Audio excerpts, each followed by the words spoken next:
Hello again, Guyana, and welcome to another edition of Facing the Nation. I am Malika Ramsey. Thanks so very much for joining us. Of course, we're still in the month of September, the month where a lot of great things happen.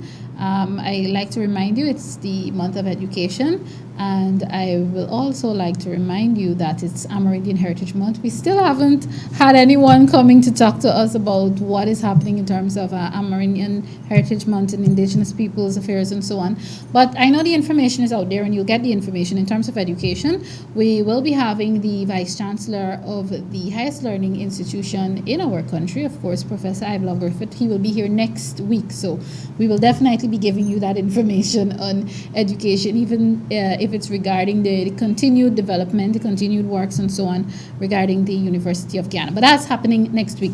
Now, for the last 2 or 3 weeks, we've been talking about elections and so on, and we've been reminding you that we're in election season because this is local government election season. And I know after that, we'll just get a few months break, and then you'll begin to hear about general election season and so on, because I like to remind you that regional and general elections are constitutionally due in the year 2020, and we are almost at the end of 2018. So time is really going by. I'm happy about it. I mean, some people are not necessarily happy about getting old, quote unquote old, but I'm very happy about it. And on the note of local government elections, I'd like to remind you that today is nomination day. Therefore, it is fit to use the term that is around now, fit and proper, for us to deal with local government elections on today's program. A little later on in the program, we are going to have that press conference, the APNU local government elections press conference that was held last week. We'll try to bring most of it to you in our second half of today's program. However, it is my pleasure to welcome for the first time to this program a wonderful young lady. She is a part of what is happening in terms of local government elections. She is an APNU candidate and, of course, a hopeful in terms of becoming a councillor, and she's that for Constituency 8. Dr. Dawn Stewart, for the first time to Facing the Nation. Welcome, ma'am. It's such a pleasure having you today. Thank you. I greatly appreciate being here. All right, great. And viewers, I must tell you, in my mind, I'm plotting how I'm going to get that outfit from her because she looks lovely. Thank you. All right, great to have you. Let's get down to the business of it. First of all, this is not your first time. You informed me that this is not the first time you're running for councillor Yes. in local government elections. Before you even tell us about your previous experience, let's talk about the constituency that you're representing. I'm representing. Good morning, everyone, and it's a pleasure being here. Hope everybody's healthy and fit today. The constituency that I'm running in is constituency number 8, and that covers Stabroek, Newburgh, Wortmanville area, and it actually starts from Cemetery Road, joining Princess Street down to the river, up Hatfield Street to Crowell Street, back up Cemetery Road, encompasses Hatfield Street, Durban Street, Ben Street, and Norton Street, back to Princess Street. And that's the breadth of our constituency. All right. It's really a large constituency, Yes. just like most of them. But even before we talk about the constituency itself, you ran in 2016. Yes. You were not necessarily, well, everyone's definition of successful is different. But in terms of becoming a councillor, you did not. Let's talk about that experience and why you chose to run again.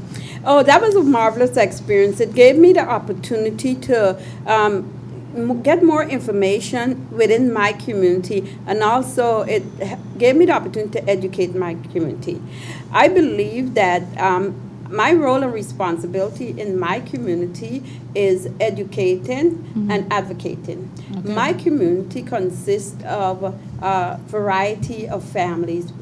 Indo-Guyanese, Afro-Guyanese, the and diversity. Portuguese, Chinese. It's a diverse community. And I feel that it's important for Guyana to move ahead, that we as a community don't look at elections, don't look at voting as race. Look at this as the community in which we live so we can build the community. So I go out and educate persons about the things in the community that we want to do to change our lives, right?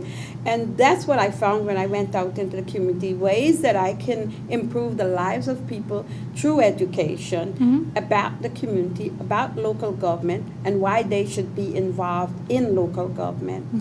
I choose to run for this time for local government because persons in the community kept coming to me and say, you do so much in our community, we would like to have you help us to make our community better through local governance.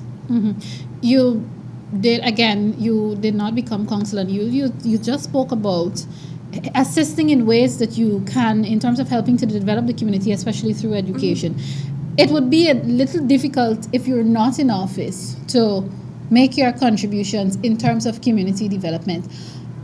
I'm not sure if you can point to specifics at this time, but in what ways do you believe, apart from education, that you are indeed able to help, even though you are not elected? In what ways you felt that you, in the last 2 years, you were able to help in terms of the development of your community? I think through having people understand their role within the community. For example, the community is not only about cleaning drains and so forth, right? It's also our responsibility in maintaining the laws that govern our community. For example, not building structures on top of the parapets and blocking the drains and things like that, so that people could be aware of what makes their community one of those significant communities that is a healthy community and a healthy environment, what keeps mosquitoes out, and how we live in our environment to make it a better place. It's our environment, it's our children. We also have to work together to make it better with whoever is elected in our constituency, but it's about us. I am because we are, and we are because I am, and that's one of my mottos on my hands, and that's the important thing that I think I passed on to the community, and I continue to work in the community to help the community rally around the fact that we also have a responsibility in the community as citizens of the community. Okay, indeed. And viewers, I'd like to take this opportunity to remind you that she's an APNU candidate. Again, reminding you that APNU for the local government elections, a partnership for national unity, is going alone. Yes, the government, it's a coalition, it's APNU AFC, but for local government elections, the partnership, APNU, the coalition, remember APNU of itself is still a coalition that is made up of many parties. Of course, I like to boast that the People's National Congress Reform is the biggest party in APNU, but remember that we want you to vote APNU. APNU is going it alone, of course, because of the AFC's choice, but APNU is going it alone for local government elections. Let's talk about the other persons who are running with you in the said constituency. There are 3 other persons that's running with me in that constituency, and our goal is to be a team. Our goal is to be able to support our communities in whatever way we can support our community and focus on the improvement of our communities. There are some key issues within our communities that we've been working on. The issue of security, lighting, the issues of the drains being cleaned, the infrastructure of the community, the education of our children, the safety of our children, our ability for our children to be able to play safely in the community, women to be able to navigate their way to and from work in the evening time without being harassed or unprotected. Those are things that we are concerned about in the community, and we continue to work to develop our community in more or less a family community where we all would be ensuring that our health is not impaired by the things that we do within that environment, and our school, supporting our school structures, and supporting the businesses within our community. And we like to see a community that is really a new modern community where we have access to playgrounds and things like that for young people. We have creation of jobs in whatever form or fashion we create them, and we work together as a community to build our community. Dr. Stewart, one of the things the City Council, the Georgetown City Council, has over the years come in for serious criticisms, whether it was in the former administration or this administration. The criticisms are still there. And viewers, I'm not asking Dr. Stewart this question to knock the City Council. If we have problems, and this is what local government elections are for, and this is why we're a democracy. If we have problems, we should point that out. In what ways do you believe that you can add to council if you're elected council? In what ways you feel you can add to? Again, this is just to put in your part to ensure that the City Council functions to its fullest potential. I think my leadership skills and my critical thinking skills can play a part of analyzing the particular situations, the particular issues that our customers have, that we can analyze it and we can better address it in that way. And I think in one way, if we educate our citizens as to what is local government, what are the issues, and how they can help, they would also play an integral part in the role that they should play with the City Council to help us to keep our communities in the manner in which persons live in the communities want to see the community. It's a partnership, and it's a partnership. And my community has to hold me accountable. They have to talk to me during the process of the time should I be elected, that I am on City Council. What are the issues? We have to have community groups working, or we like to call it block associations, working together, trying to solve the problem community by community, block by block, in order to make Guyana a better place. It's overall not only about our communities, but it's our entire nation that depends upon how our little communities grow and we take care of our citizens, right? It's about the citizens. It's not about me. It's about the people within my community. And once they understand, it's easier. I'm coming to that understanding now. Do you believe from 2016 to now? Because, and viewers, we must remind you, because I think sometimes in our nation, we forget when things were a certain way, and now we decided. Some people are now operating as though life in Guyana began in 2015, and I like to remind people that that is not so. So just to remind you that before 2016, we had 2 decades of not having local government elections. That understanding that you're talking about, Dr. Stewart, do you believe from 2016, of course, having been the first in decades, the first local government elections in decades, do you believe that from 2016 to now, people are grasping the kind of understanding that you're talking about, understanding the importance, understanding the fact that, look, hey, I can be involved? I think there's a shift. And there, as we see more young people being involved, we see more women being involved in running for the offices in the different constituency, running for councillors. So there is a shift. People are beginning to understand the importance of local government election. And I'm so happy that we were able to have it in 2016 and we're able to have it again now. And that's so important because that's what really runs the country. And in the communities, right? The local governance is what's important within our communities. So I'm really thrilled to see the fact that we consistently having local government elections after not having it for such a long time. And once we continue to do so, our citizens will benefit tremendously from it. I think that I can contribute. I've left this country when I was the age of 14, 15, and went to the United States. We built the United States. We contribute significantly to the building of the United States. So therefore, I believe that at this point, with all the expertise that I have been humbled by accomplishing in the United States, I can give back to be able to improve my community, to make it a community that's far better than the communities in the United States. And that's what I hope that we can do with the help of all the people within the community. They have to work with the City Council.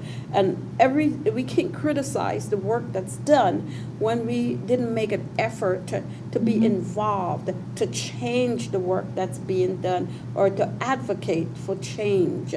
And I think our communities are ready for that. Okay, perfect. And we don't just have to depend only on oil to make our country better. Again, some people believe that, yes, we have oil, yes. I'm proud. I'm a proud Guyanese, don't get me wrong. I'm very proud. But our country at this point should not be defined by that. Oil is not what put us on the map. And then again, too, I hate when people say, oh, we're going to put Guyana on the map. We have been there. Guyana's always been on the map. It's just a matter of us improving our lives and understanding the importance of local governance. I can't stress anymore the importance of local governance and the importance of inclusivity with all the races. It's not about your race versus my race. We're all citizens of Guyana, and in order to improve Guyana, as they say, one nation, one destiny, one people, we have to stand together to make our nation a better nation. All right. You know, I'm going to have to focus on the person of herself, Dr. Stewart. Had someone told you 5, okay, let me push it back to 10 years ago, because at the end of the day, even though you're talking about community development and so on, like it or not, and I had to remind someone of this last week, this is politics. This is a competition, because you may not see yourself in competition, but the other side is competing with you. So 5 or 10 years ago, would you have ever seen yourself becoming a politician? And apart from that, is this a stepping stone for you to, for want of a better word, transcend international politics? I've done this in the United States. I've lobbied, I've advocated for Afro-Guyanese and Afro-Caribbean people in the United States. So this is really not new to me. Advocacy is not new to me, and being in the political scene is not very new to me in that sense. It's new to me in Guyana. And I don't see myself as aspiring to anything larger, but I see myself as a leader, as being a coach and a mentor to younger people, to have them understand that what their role is and help them to take that role up. I teach at the University of Guyana, and I often ask my students, how many you would like to be the president of Guyana or a parliamentarian? And they all say no. So that concerns me, because for me, they need to build a nation, and they need to aspire to be able to be into that leadership position throughout the nation. So my big goal is to make sure that I have mentored, educated, and bring along people, women, to be able to take the roles within the leadership of the country. What do you believe needs to be done so that in another 10 years, in another decade, in another 2 decades, because obviously the person who's 10 now would be 20 and 30 in another decade and 2, what do you feel needs to be done so that in those decades to come, this conversation is a good one, but in another decade or in another 2 decades, we must be comfortable. This must be a norm. It mustn't be a big thing. Local government elections, in terms of the conversation of itself, must not be, oh, we have to advocate and remind people that it is important. What do you feel needs to be done, especially for our younger ones? Because as I said, 10-year-olds now will be 20 and will be 30. So that when they get to those ages, it is not a conversation about, I'm reminding you why this is important, but it's just a conversation of me coming here and saying, oh, go vote for me. I am running for so-and-so community. What needs to be done to achieve that? I think it's integral that we introduce into the education system civics.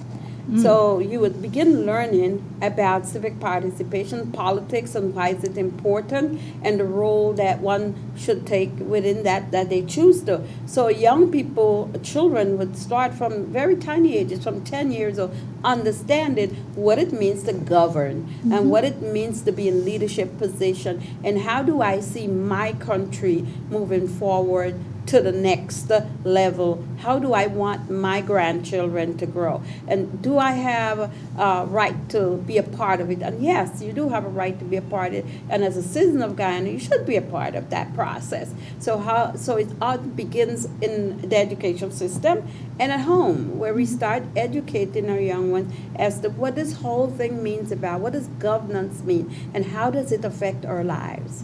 How does it affect our lives? So I believe from the school system, introducing civics in the schools and at the homes and the families, and have people involved in the governance of their lives. You spoke about the fact that this is not new. It's new, even though it's new for you in Guyana. It's not new for you as a whole. In terms of where you would have done advocacy before and so on, and leadership and wanting better for communities, is there anything that you can take from in terms of the other countries and use it here in Guyana? Will it work for us? And in this case, I'm not talking about a general government policy. I'm talking about Dr. Stewart, what Dr. Stewart can use as maybe a best practice or so to use in terms of not only our local government elections, but even after the elections to continue development. I think advocacy or lobbying, whatever term we want to use, to be able to advocate for the rights of the persons that don't have voices, and so to enable persons to understand how to navigate the political system, to enable them to get the things they need in the community for their daily living, right? For example, the lights, the water, the electricity, and how do they navigate that space to be able to bring those things into their community. But first you have to understand that you have the right to have it, and you have to know It's what not a human rights luxury, are. but a right. So if you don't know you have the rights and you should be safe, and then you wouldn't. As Maslow said, the hierarchy of needs. And if you don't meet one set of needs, you probably wouldn't get to the next set. So it's important for persons to understand what they are. So I think advocacy and awareness of the communities in which they live, and what is it they would like to have in the communities, and how do they intend to live longer lives, because all of that impact our health, impact our education, it impacts our mental health quite a bit, the environment that which we live in. So it's really, really important that we advocate on behalf of the voiceless, and the voiceless will be able to be helped in manners of which they can also have healthy living for Perfect. themselves. All right, let's talk about nomination day. The fact that today is nomination day, and of course, the viewers, Dr. Stewart and I would have been talking off camera, and I know you were part of the semi-parade this morning. Let's talk about that experience for you, and, what you basically felt, and how should Guyanese feel. Again, this is another nomination day for our local government elections. I was extremely proud, and I was extremely happy to see the amount of persons that was out there in a very orderly, professional manner, taking care of the business of looking out for the other citizens of Guyana that was not there today, and being able to go through that entire process in a smooth transition, quick method was really remarkable to me. And bearing in mind, we always have in mind the other citizens, that it's not about us. We're working for the citizens within our various constituencies. It's about those people. It's about their lives. It's about making lives better for the entire Guyana, all the people of Guyana. Not one race. It's about all the people. The issues impact all of our lives. All right. Before I begin to wrap up my conversation, of course, I have to give you an opportunity to speak directly to the camera. Yes, there are viewers, forgive me, there are like 3 of them here, so I'm trying to find mine. So I'm going to give Dr. Stewart an opportunity to speak directly to the camera. Again, she already knows, of course, I don't live in her constituency, so I can't vote for her. But obviously, I am PNC, I am APNU, so that's where my vote will go. But I want to give her an opportunity to speak directly to the camera and directly to the people watching and listening, and encouraging them, especially those who live in Constituency 8. And of course, she's going to remind you again the areas that cover, or I should say that cover Constituency 8, and she's going to remind you why it is important to vote for her, and why a vote for her is really and truly a vote for the APNU. Over to you, Dr. Stewart. Thank you so very much, Malika. I think it is important that my constituency is constituency number 8. And that covers from Cemetery Road all the way down to the river. It encompasses Princess Street, Norton Street, Durban Street, as well as Hatfield Street, Crowell Street, coming back up, Chalmers Street, coming back up to Cemetery Road. So that's my community in which I work for. I feel like you should vote for me, elect me as your councillor, so I can be able to help you to develop a better community that we live in. We have some block associations or community grouping association, so we can address the issues that we have.